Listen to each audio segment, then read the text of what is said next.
सारे document prepare हो गए, महीनों की जो मेहनत थी वो अब फाइनली एंड होने वाली है। लेकिन अभी का जो ये स्टेज है ये बहुत ही ज्यादा इंपॉर्टेंट है आपके लिए, और आप काफी ज्यादा इस चीज के बारे में सोचते भी होंगे, कैसे इंटरव्यू देना है, कैसे क्वेश्चंस पूछे जाएंगे। बट कई लोग नहीं सोचते हैं, कई लोग सोचते हैं कि यार 1 दिन पहले 2 दिन पहले पढ़ लूंगा, या इंटरव्यू के लिए प्रिपरेशन करने की क्या जरूरत है। बट आप भूल जाते हो सब चीजों में भूल जाते हो कि वीजा मिलेगा कि नहीं मिलेगा। मैक्सिमम वो आपका डिपेंड करेगा आपके इंटरव्यू पे, आपका इंटरव्यू कैसा गया। क्योंकि हो सकता है डॉक्यूमेंट से रिलेटेड कुछ डाउट हो वीजा ऑफिसर को, हो सकता है डॉक्यूमेंट्स में कुछ कमी हो, लेकिन जब आपसे मिले, आपसे आपका इंटरव्यू लिया गया, तो वीजा ऑफिसर का जो माइंड है वो चेंज हो गया। तो ऐसा क्या करना चाहिए आपको कि आपका एक बहुत अच्छा इंप्रेशन पड़े वीजा ऑफिसर के सामने में। देखो, end of the time impression ही है जो कि बहुत ही इंपॉर्टेंट चीज होती है। क्योंकि कुछ स्टूडेंट्स हैं जिनको 7 लाख पे भी वीजा मिल जाता है, 8 लाख दिखाने में वीजा मिल जाता है। क्यों मिल जाता है उन बच्चों को? कुछ तो बात होगी उनमें, कुछ तो ऐसी एनर्जी, कुछ तो ऐसी उन्होंने अपने बारे में कन्वे की होगी वीजा ऑफिसर को, रिलेटेड टू उनका मोटिवेशन। तो जो मोटिवेशन है ना आपका, वो बहुत ही ज्यादा स्ट्रॉन्ग होना चाहिए, वो आपको रिफ्लेक्ट करना चाहिए while you speak, while you choose your word, वो सब चीजों में। तो पहले क्वेश्चंस पे बात करते हैं। क्वेश्चंस क्या कह सकते हैं? क्वेश्चंस आपके वही बेसिक रहेंगे जो हमें पता है हमेशा से, जो मोटिवेशन लेटर पहले भी हमने उसमें मेंशन किया था, और हमने कवर लेटर में मेंशन किया है कि क्यों इटली चूज किया, क्यों ये कोर्स चूज किया, आपके अंदर क्या स्किल्स हैं, क्या एक्सपीरियंस है जो मैच करते हैं इस कोर्स से और एक बहुत अच्छे कैंडिडेट हो। ये हमें पता है, ये मैं हमेशा बोलते आ रही हूँ अपनी वीडियोस में। Okay, Muchas gracias, afición. Este es para vosotros.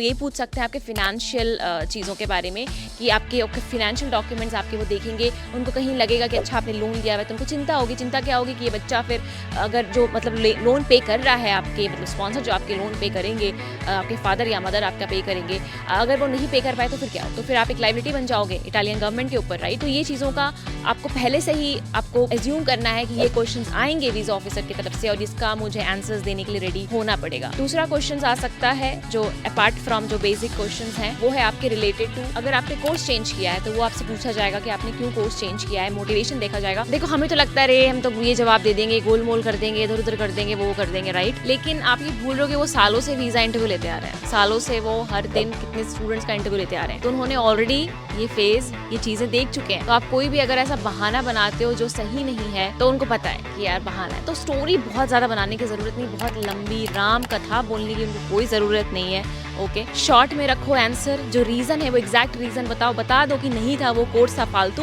वो कोर्स से मुझे कोई जॉब नहीं मिलने वाला था, तो इसीलिए मुझे ये कोर्स दूसरा मतलब चेंज करना पड़ा। तो सच्चाई वो बता दो, है ना। मोस्टली लोग इसलिए कोर्स चेंज करते हैं। ओके, या बता दो कि उस रेटेड कोर्स में एडमिशन ही नहीं मिला, तो मेरे पास और कोई ऑप्शन ही नहीं था, और मैं गैप नहीं देना चाहता था, और मुझे फॉरेन आना था पढ़ने के लिए, लाइक फॉरेन आना था मतलब इटली आना था मुझे पढ़ने के लिए, और ये यूनिवर्सिटी मुझे अच्छी लगी। देखो, जो सच्चाई है सच्चाई बोल दो, क्योंकि अभी बहुत कम लोग हैं जो सच्चाई बोल रहे हैं। अब ये है कि ये वीडियो देखने के बाद काफ़ी लोग सभी को सच्चाई बोलने लगेंगे, तो वीज़ा ऑफिसर बोलेगा सभी यही आंसर दे रहे हैं, क्या हो गया ऐसा।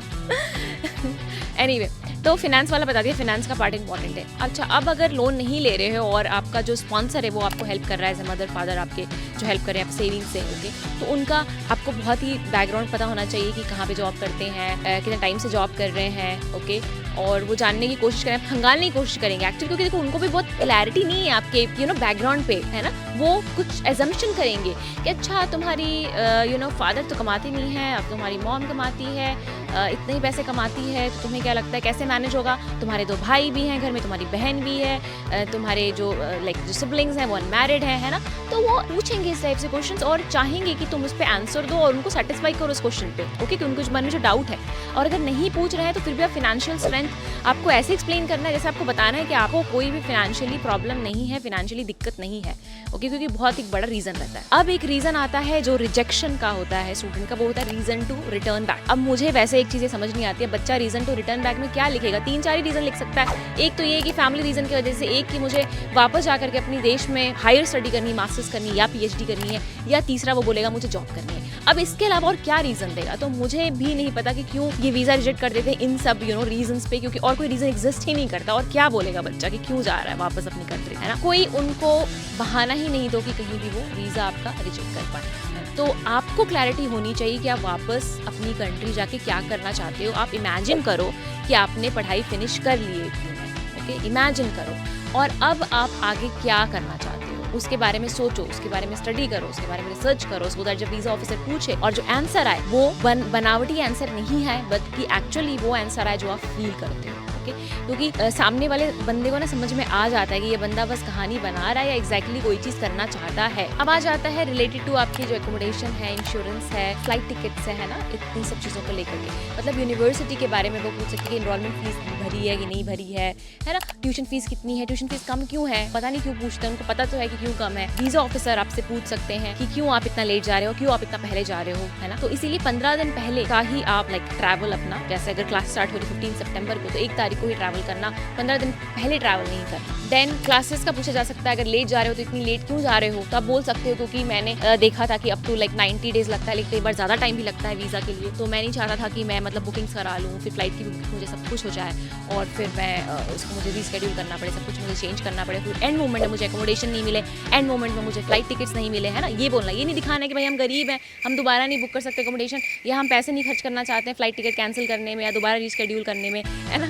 तो ये चीज़ नहीं दिखाना है, बोलना है कि क्योंकि फिर बाद में मिलता नहीं एकोमोडेशन, है ना। तो इसलिए पहले ही ऐसा बुक किया हमने कि चलो अगर वीज़ा में इतना 3 महीने भी लगता है फिर भी मैं टाइम पे मतलब चला जाऊँगा, लेट चला जाऊँगा, लेकिन मैं वहाँ जाकर ही कवर अप कर लूँगा, है ना। तो उनको प्रॉब्लम क्या, उनको प्रॉब्लम ये है कि आप लेट जाओगे, तो लेट जाने से क्या क्लासेस छूटेंगी। तो आपको 2 चीज़ इसमें क्लैरिफाई करनी होगी। पहली कि मैंने इसलिए नहीं किया पहले बुक क्योंकि मुझे लगा अगर वीज़ा लेट आएगा तो फिर मुझे एकोमोडेशन एंड मोमेंट पे नहीं मिलेगी या फ्लाइट टिकट एंड मोमेंट पे नहीं मिलेगी। दूसरा ये कि कोई दिक्कत की बात नहीं, मुझे पता है मैं लेट होऊंगा या फिर होंगी, लेकिन मैं कवर कर लूँगी, जो भी एक्स्ट्रा क्लासेस होंगे उससे मैं कवर कर लूँगी, है ना। तो ये कॉन्फिडेंट आपको दिखाना है उस समय कि आप कर सकते हो उसको कवर, सिलेबस को जो छूटेगा आपका। ओके, उसके बाद पूछ सकते हैं वो स्कॉलरशिप के बारे में। रीजनल स्कॉलरशिप के बारे में तो ऐसे मुंह में पट्टी लगा लेना है कि आपको कुछ नहीं पता है, बहुत सीधे साधे बच्चे हो। मेरिट स्कॉलरशिप के बारे में बता सकते हो कि मुझे पता है मेरिट स्कॉलरशिप के बारे में, मैंने अभी अप्लाई नहीं किया है, बट हाँ नेक्स्ट ईयर मैं उसको अप्लाई करूँगा। अगर मिला हुआ है तो बता दीजिए कि मेरिट स्कॉलरशिप मिला हुआ है। गवर्नमेंट स्कॉलरशिप के बारे में कुछ भी बोलने की ज़रूरत नहीं है, इसीलिए भी क्योंकि जब आप वीज़ा का इंटरव्यू देते हैं उस समय तक कोई भी रिजल्ट नहीं आता है आपके रीजनल स्कॉलरशिप। सो यही था ओवरऑल। लास्ट थिंग्स, क्या चीज़ें ज़रूरी है। एक तो ऑफकोर्स काफ़ी पोलाइट आपको होना चाहिए, है ना, रूडली बिल्कुल नहीं बोलना चाहिए। ओके, तो सोच समझ के थोड़ा बोलो कि क्या बोल रहे हो। अगर ऑनलाइन हो रहा है आपका इंटरव्यू तो लाइटिंग वगैरह देख लो प्रॉपर है कि नहीं। कपड़े बहुत ज़्यादा कोई सूट बूट पहनने की ज़रूरत नहीं है, आयरन किए हुए कपड़े पहनोगे सही है। ग्रूमिंग अच्छे से करना, बाल दाढ़ी वाड़ी स्पेशली बॉयज़ के, है ना, कि थोड़ा ग्रूम दिखना, साफ़ सुथरे आप दिखना सब कोई अच्छे से। ओके, तो बस। और लड़कियां भी नॉर्मल जो भी आपको कपड़े पहनने आप पहन सकते हो, टी शर्ट भी पहन सकते हो, शर्ट भी पहन सकते हो, जो आप बेसिक कपड़े हैं वो आप पहन, वो साफ़ सुथरे होने चाहिए और प्रेस्ड आयरन होने चाहिए और लगना चाहिए कि आप सीरियस कैंडिडेट हो। क्योंकि क्या हम भी जब इंटरव्यू लेते हैं स्टूडेंट्स का यहाँ पे एक पार्ट टाइम पोजीशन के लिए इंटरनेशनल ऑफिस में, तो अगर स्टूडेंट बहुत ज़्यादा मैसी होकर आया है या लेट आया है तो लगता है कि यार ये सीरियस नहीं है अपनी जॉब के लिए, है ना। क्योंकि हम इस तरह से कनेक्ट करते हैं स्टूडेंट के सीरियसनेस को, जिस तरह से सपोज वो ड्रेस्ड है या लेट है। क्योंकि अगर आप मतलब आप ऐसे ही आ गए हो ड्रेस के बिना, आयरन कपड़े ऐसे ही खराब और आप पहन करके, तो मतलब आप सीरियस नहीं हो इंटरव्यू के लिए। क्योंकि ये हमेशा देखा जाता है, ये पता है हमें हमेशा कि अगर आप इंटरव्यू के लिए जा रहे हो तो आप थोड़ा तैयार होकर प्रिपेयर होकर जाते हो, है ना। क्योंकि आप इंटरेस्टेड हो तो आप चाहते हो कि भाई मेरा हो जाए, उसमें जॉब हो जाए, तो मैं प्रेजेंटेबल दिखूँ। तो आप प्रेजेंटेबल की बात है कि प्रेजेंटेबल आपको दिखना चाहिए, पोलाइट आपको होना चाहिए और उसके साथ साथ आपको बहुत पूरे टाइम सीरियस फेस नहीं बनाना है। जहाँ पे आपको ऐसी ज़रूरत महसूस हो कि जहाँ पे आप थोड़ा मुस्कुरा सकते हो तो आप मुस्कुरा भी सकते हो वहाँ पे।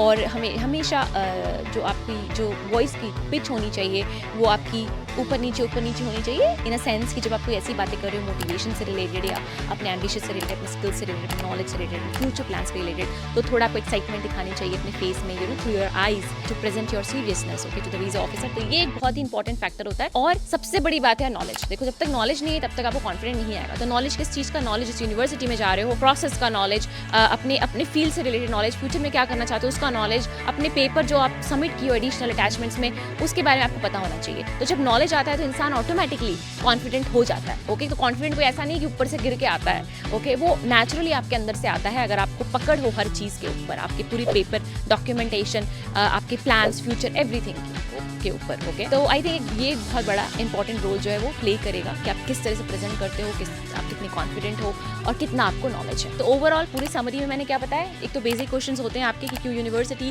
क्यों ये कोर्स, फ्यूचर में क्या करना चाहते हो, स्किल्स एंड ब्ला ब्ला ब्ला। फिर आ जाता है आपका एक क्वेश्चन जो इंपॉर्टेंट होता है रिलेटेड टू योर फाइनेंसेस के बारे में पूछ सकते हैं, आपके स्पॉन्सर्स के बारे में पूछ सकते हैं। फिर वो पूछ सकते हैं मतलब उनको थोड़ी चिंता होगी कि यार घर पे एक ही बंदा अर्न करने वाला है, कैसे आपकी फीस पे होगी, कैसे आपको एक्सपेंसेस दिए जाएंगे, तो वो उस पर एक आपको आंसर प्रिपेयर करके रखना है। हाँ, कोई डॉक्यूमेंटेशन में कुछ अगर मिसिंग है उसके बारे में आपको आंसर आपके पहले ही आपके पास होने चाहिए। अगर बहुत पहले डेट को फ्लाई कर रहे हो, लेट फ्लाई कर रहे हो, तो उसका आंसर होना चाहिए। और उसके साथ साथ reason to come back to your home country का बहुत ही सॉलिड आंसर होना चाहिए। आप खुद इमेजिन करो कि मेरे को आना है वापस और मेरे को वापस आके क्या करना चाहिए। तो जब एक्चुअली में करोगे, जब एक्चुअली में उस चीज़ को बिलीव करोगे, तो आंसर भी बहुत अच्छे से आप दे पाओगे। ठीक है, चलो okay, bye guys, thank you so much for watching the Italian diaries. अगर आप चाहते हो कि मैं आपको आपके इंटरव्यू के लिए प्रिपेयर करवाऊँ, तो आप 1-to-1 सेशन बुक कर सकते हो। डिस्क्रिप्शन में आपको लिंक मिल जाएगी। इसके साथ साथ स्कॉलरशिप की कॉल जो है ओपन होना स्टार्ट हो चुकी है। आप मेरा हेल्प ले सकते हैं स्कॉलरशिप एप्लीकेशन करने में। अगेन आपको डिस्क्रिप्शन में जो लिंक मिलेगी वहाँ आपको जाना पड़ेगा और आपको डिटेल्स फर्दर देखनी पड़ेंगे। और एकोमोडेशन अगर आपको बुकिंग करनी है, आप हाउसिंग एनीवेयर के साथ बुक कर सकते हो, क्योंकि देखो मोस्टली देखा जाए 2 ही वेबसाइट है। एक तो अपनी booking.com है। booking.com यूजुअली हम होटल बुकिंग के लिए यूज़ करते हैं, जो कि बहुत एक्सपेंसिव होता है। एकोमोडेशन के लिए, लॉन्ग टर्म एकोमोडेशन के लिए हम हाउसिंग एनीवेयर.com ही यूज़ करते हैं, क्योंकि कॉस्ट इफेक्टिव भी पड़ता है और पैसे आपके मतलब स्कैम होने के आपके चांसेस नहीं होते हैं। सो अगेन हाउसिंग एनीवेयर के थ्रू अगर बुक करना है तो डिस्क्रिप्शन में आपको लिंक मिल जाएगा, वहाँ से आप कर सकते हैं। Till the time, bye bye, ciao चाओ।